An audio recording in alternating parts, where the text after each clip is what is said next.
প্রধানমন্ত্রী নরেন্দ্র মোদী তার 5 দেশের যাত্রা পূর্ণ করে দেশে ফিরেছেন। ভারত সমেত সম্পূর্ণ বিশ্বের নজর পিএম মোদীর কূটনৈতিক এবং রণনৈতিক যাত্রার উপরে ছিল, কিন্তু একটি ছবির গুরুত্ব বেশিরভাগ লোক বুঝতে পারেনি। আসলে পিএম মোদী যার সঙ্গে কোলাকুলি করছেন তিনি ভারতকে খুব বড় একটি খাজানা দিতে চলেছেন। ওই দুজনের সাথে সাক্ষাতের পর পিএম মোদী আরো দুজনের সাথে সাক্ষাৎ করেন। পিএম মোদী যখন বাকি দুজনের সাথে সাক্ষাৎ করেন তখন কারোর নজর এই বিষয়ের উপর পড়েনি। যেই 3 জন ক্ষমতাশালী লোকের সঙ্গে পিএম মোদী সাক্ষাৎ করেন তারা বিশ্বের এমন একটি ট্রায়াঙ্গেল বানিয়েছে যা ভবিষ্যতে শক্তির কেন্দ্র হতে পারে। ওই ট্রায়াঙ্গেল সম্বন্ধে জানলে আপনিও অবাক হবেন। পিএম মোদী সবার প্রথমে আর্জেন্টিনার রাষ্ট্রপতি হ্যাভিয়ার মিলের সাথে সাক্ষাৎ করেন। হ্যাভিয়ার মিলে এমন একটি খাজানার ওপর বসে আছেন যাকে সাদা সোনা বলা হয়। পুরো বিশ্বই এই সাদা সোনার পেছনে পড়ে আছে, আর এই সাদা সোনার নাম হলো লিথিয়াম। আর্জেন্টিনার কাছে মোটামুটি 20 মিলিয়ন টন লিথিয়ামের ভান্ডার রয়েছে। লিথিয়াম খুবই গুরুত্বপূর্ণ একটি পদার্থ।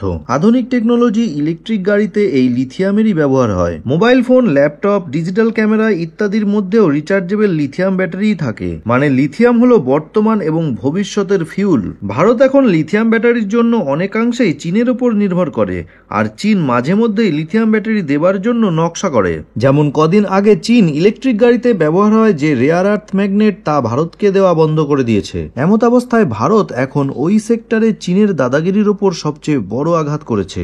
ভারত লিথিয়ামের জন্য এখন আর্জেন্টিনার সাথে খুব বড় একটি ডিল করছে।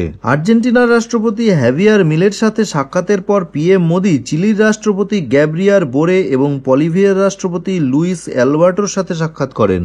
আপনাকে বলে রাখি, চিলি এবং বলিভিয়াতেও প্রচুর লিথিয়ামের ভান্ডার রয়েছে। আর্জেন্টিনা, চিলি ও বলিভিয়া মিলে তৈরি করেছে লিথিয়াম ট্রায়াঙ্গেল। মানে এই 3 দেশের কাছে বিশ্বের মোট 60% লিথিয়াম মজুত রয়েছে। আর এই 3 দেশের রাষ্ট্রপতিদের সাথেই পিএম মোদী সাক্ষাৎ করেন। দেখুন, বলিভিয়ার কাছে 21 মিলিয়ন টন লিথিয়ামের ভান্ডার রয়েছে, আর্জেন্টিনার কাছে রয়েছে 20 মিলিয়ন টন লিথিয়াম, চিলির কাছে রয়েছে 11 মিলিয়ন টন লিথিয়ামের ভান্ডার। ভারত চীনের সাথে অর্থনৈতিক যুদ্ধ ও ভবিষ্যতে হতে চলা সামরিক সংঘর্ষের মোকাবিলা করবার জন্য পুরো পরিকল্পনা করে ফেলেছে। আর্জেন্টিনা, চিলি ও বলিভিয়া ভারতকে ওই শক্তি দিতে চাইছে যাকে পুরো বিশ্ব কবজা করতে চায়। পিএম মোদী এবারে তার বিদেশ যাত্রায় যেইখানেই গিয়েছেন সেখানেই কিছু না কিছু বড় কাজ করে এসেছেন। কদিন আগে মোদী কিউবার রাষ্ট্রপতির সাথেও দেখা করেন। কিউবা এমন একটি দেশ যার উপর আমেরিকা প্রচুর স্যাংশন লাগিয়ে রেখেছে। আমেরিকা এবং কিউবার মধ্যে ট্রেড এবং ট্রাভেল পুরোপুরি বন্ধ, কিন্তু ভারত এখন কিউবার সাথে ট্রেড অনেক গুণ বাড়াতে চলেছে। মানে পিএম মোদী এখন চীন এবং আমেরিকার শত্রুদের সাথে হাত মিলিয়েছেন।